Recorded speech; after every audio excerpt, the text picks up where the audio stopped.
Lydia offers to sit up and watch over Fanny's coffin with Bathsheba until Troy gets home. Bathsheba refuses, asks Lydia if she has heard anything strange, and bursts into tears.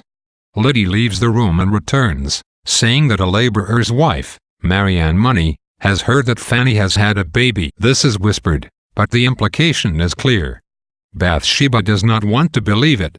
Alone, her first instinct is to seek Gabriel's advice. He has hidden the truth from her, not knowing that she has seen Fanny on the way back from Casterbridge. Bathsheba goes to Gabriel's cottage and looks in the window. She sees him praying and is too nervous to knock.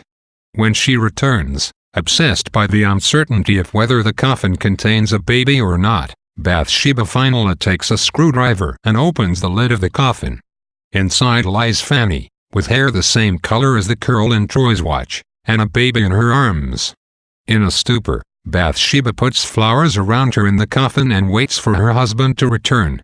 When Troy enters the house, not yet having heard of Fanny's death, his first instinct is to wonder who in the house has died.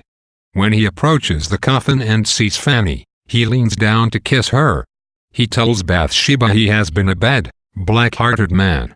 He declares that Fanny is his wife in the eyes of heaven, and tells Bathsheba, "I am not morally yours." Bathsheba leaves the room and runs out of the house. Bathsheba stays outside all night, and when Lydia comes looking for her in the morning, she has lost her voice. Lydia tells her that Troy has left, and Bathsheba barricades herself and Lydia in the attic to avoid Troy when he returns. Troy never returns, however, and later that day there is news that 2 men from Casterbridge are putting up a tombstone in Weatherbury.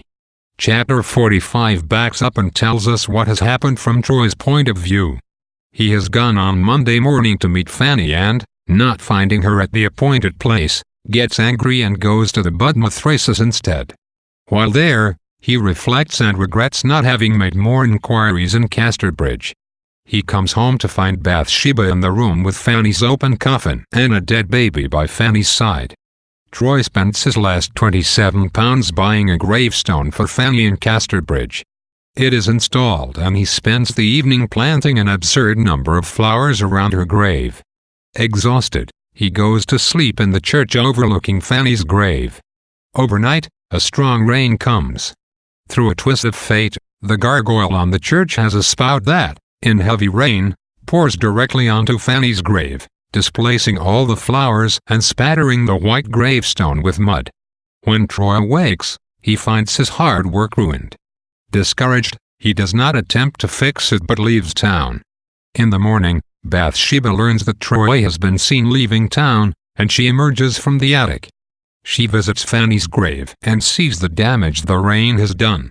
With Gabriel's help, Bathsheba replants the flowers, has the gargoyle spout altered, and cleans off the gravestone.